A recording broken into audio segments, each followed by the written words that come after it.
Hey guys, how you doing? It's Dom here, and today we have a very fun kind of Nilfgaard Witcher deck manipulation deck to play with. So this is all about using Kolgrim and getting the most points as physically possible with him at the very end of the game. And we got some other kind of cool cards of Nilfgaard in here, which are excellent for finning, some really nice soldiers, and some other stuff like that. But anyway, I've got a nice fun game here against Scoia'tael to show you, and I hope you enjoy it. Okay, so we're up against a Symbiosis deck, which is going to be interesting. I mean, we do have Geralt Eden, so hopefully we can save that for round 3 and massively just bonk them. So we don't need Knickers in hand. We'll just put that back in our deck. And, ooh, I don't really know what else to get rid of. Eden doesn't seem very necessary, and we don't want 2 Imperial Brigade, so yeah, we've done that. Reason why we put Eden back very comfortably is because we don't want to end up using him first round, and, well, you know, we're going to thin a lot of our deck. So we'll play down Cynthia first, just to instantly put something a bit bad on top of their deck.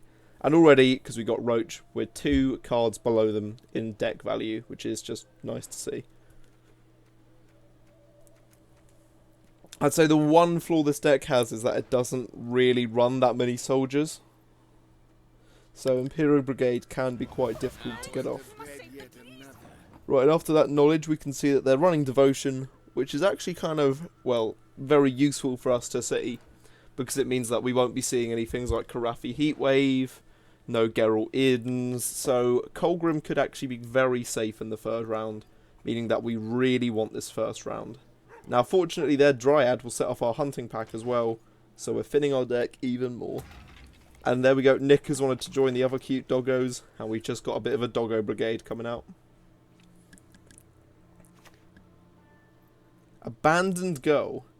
Now, I don't think that card's very good in my eyes, but I'd say it's pretty decent for our coated weapons. Just because we're still getting almost all the value off it, and we're putting something on top of their deck which isn't that great. So hopefully by round 3 they're going to have a pretty poor hand. Shaping Nature, okay, that's kind of cool. We do have Ivar in hand, so we are probably going to push this round, and we'll let that kind of tick up, and when it's almost full we can probably switch it. I think Menno's our really only safe option for actually getting our brigade off, so for now we'll obviously Infiltrator to kind of just delay that. We'll boost it just in case they pass, so we got a very big lead. But Roderick of Duntine isn't that safe to play in this round, because there's a lot of things in deck that we need for the later rounds that we could end up hitting. And of course we can't even play Berengar at the moment because we don't have a Witcher. Ida.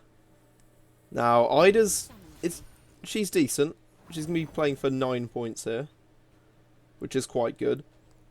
So she does seem like a decent target for coated weapons. I'm just looking at all the golds and seeing how many we don't want to hit this round. Kolgrim, both Geralts, Ephion. Yeah, I mean, like, the Fortress would be the only one we'd be okay with. But we could just end up using Menno to coated weapons there, Ida.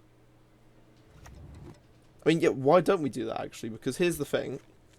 Okay, if we use Menno for coated weapons on Ida, let's say they do keep Ida and they play it in the 3rd round. Well, we have Geralt Eden, so we can just neglect all that boost. I mean, yeah, it's still 5 points, but it's like, for the provisions, it's just not worth it. And it means we're suddenly, like, you know, building up their deck even more. I mean, even 1 turn of Kolgrim at the moment is feral, so yeah, what we're actually going to have is going to be horrible for them to see. Not gonna lie, it does feel kind of weird pushing a 1st round this much, but it's something we got to do with this deck. Okay, so they're clearly just paying for points there, not trying to get rid of anything important. We can obviously get down our Imperial Brigade, thin out our deck even more, and this is the last turn that we can Ivar, so we're going to have to do it next turn. And I guess we can play Berengar this round as well, but we can't play Roderick and Ephion, so if they keep on pushing after that, we'll just give them the round. But we can easily get down Berengar and Ivar. Just because, obviously, Ivar's going to be decent here. I mean, obviously, he'd be really nice in the final round if, like, we hit a Hammer Dryad or something like that. But, yeah, no. Speaking of which, there's one. And Berengar, he's a good 9 points, but 9 isn't even that much. It's just because he's 6 provision costs. That's what makes him good. Okay, right. So, yeah, that young Dryad's going to have her power swapped with Ivar this turn. And then depending on what they do, if they pass or if they play something kind of big, we'll put down Berengar. Or small, I guess. It depends how we're feeling. Because my 2 options here will be win this round nice and easily, or what I'd actually kind of prefer to do is have them win it, but they have to use their entire hand. But I doubt that's going to happen.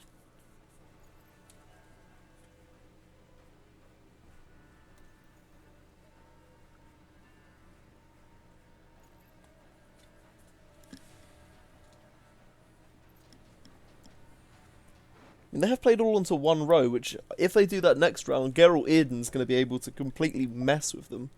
But I'm getting a feeling that they're probably going to catch on that we got a lot of witches in this deck. Especially if we play Geralt Gwent. Yeah, right. Yeah, Roderick's still very risky, isn't he? So let's do some maths actually and work out what they're going up to and what the point difference is going to be. Well, I mean, obviously, if we just put down Berengar, we'll be going up to 55. They've got, what, one more bit of vitality down. So they're technically on 37 at the moment. That gap is quite big, to be honest. 55 minus 37. You know, mental maths right now is slightly bad, but that's 18. So they'll need about, like, you know, they'll need 19 points to take it. And that's quite a bit. And they've already used their leader ability twice this round, which is kind of bad for them. Especially as, you know, they've dropped a Hammer Dryad. Okay, we do get the pass out of them, which is nice. Now, with our kind of deck, there's no point pushing round 2. We're just trying to get it so we can have a very strong and tactical round 3. We pushed them quite a bit there in round 1, so we've already got rid of a few nice things. Now it's just about getting the right hand. But the thing is, we've got to work this out, so Roderick will hit a gold, and hopefully we can get Geralt Quen in hand to hit a Witcher in our deck. So we just need to make sure we got the right things in our hand. You know, there's no point us playing into this round, so we're just going to pass straight away. Right, so we're pretty much just expecting 1 card from them here, and then we're going into the final round with 8 cards each. They put down Ida again? I mean, it's good to see that rather than, you know, something that we gave them. Something bad, in other words. Because we want to have...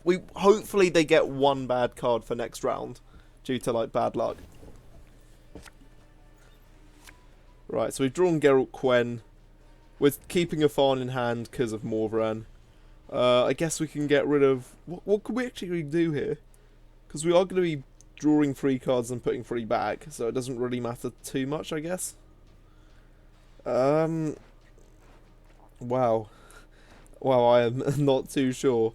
And the hand's actually pretty good, to be honest. And anything that I'm planning to swap out with is stuff that's already in my hand at least once. I might just leave it at this, to be honest. It seems pretty good.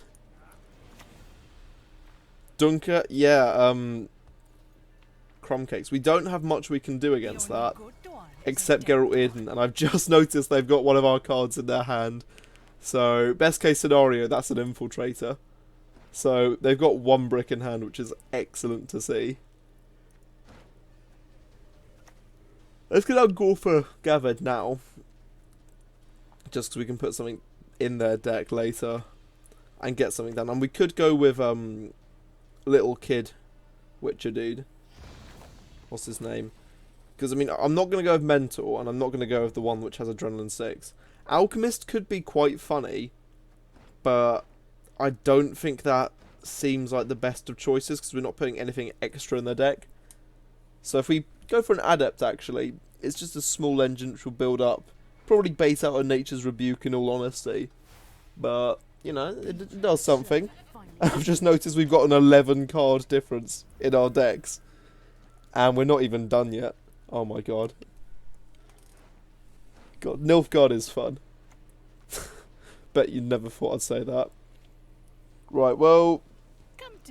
I mean, we might as well annoy them, as they've played Ida, which is Purify. So, if we lock that... Which means that their buff isn't as big, or at least they've got to spend resources on that card. Just for us to get Edened anyway. Wow, they are quite stuffed, to be honest, because Kolgrim's going to be big. And they don't have an Eden, so... Yeah, Nature's Rebuke on the Adept, that's pretty much what we expected. So, I mean, as long as we just plan this correctly, we're easily winning this, even though it doesn't look like it. So, we can start with a Viper Witcher, actually. Right, so we'll Viper Witcher their Hammer Dryad, because that's just something good to put on top of their deck, even though they really want it. Or they would want more. I'm just going to assume they don't have anything that can grab it, because they played their Call of the Forest, and as it's Devotion, there'll be no, like, Neuromancy. Right, so we'll put back Ithan first, we'll put back Kolgrim, because Roderick can grab him, and we'll put back our Viper Witcher, because Geralt Quen can grab him. There we go. That's a nice 11-point leader swing as well, thanks to Athon working with more run.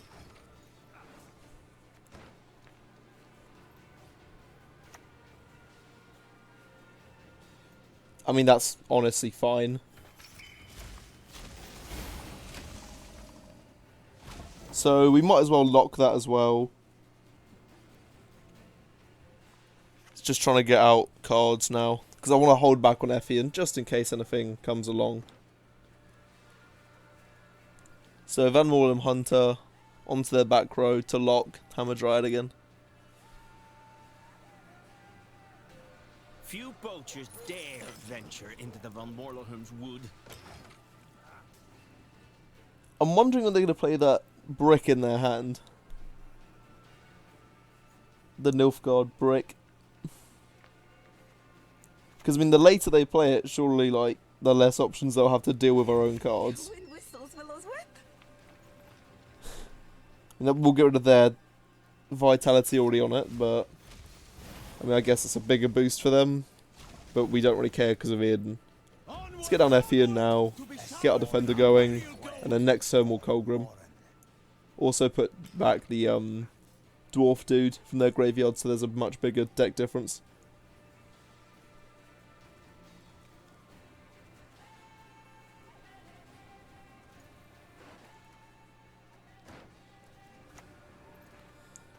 Okay, here comes the Infiltrator.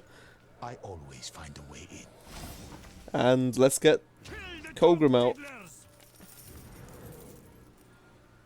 So he's already going to be like a 13, and you know that's good value for a 9 provision cost alone. But he's just going to go up and up, especially as they have no real way to get to him. So our big like fall behind is now going to suddenly just overtake them with these like last couple of swings. And because Geralt Quen's going to put another card in their deck as well, be an and we're taking something out of our deck on top of that, that'll be an extra 2 for Kolgrim every turn, or for the next 2 turns. This is crazy. Just crazy amount of points.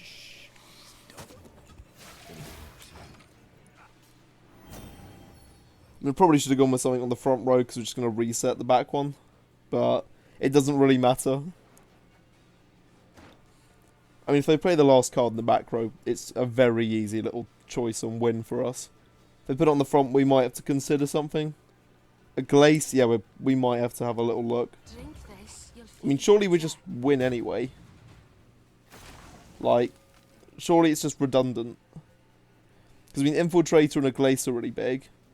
And obviously they've got, like, a few other slightly buffed units. But then Hammer Dryad alone is massive. I mean, I can't be bothered to do the math, so I'll just go to the back row. We win anyway.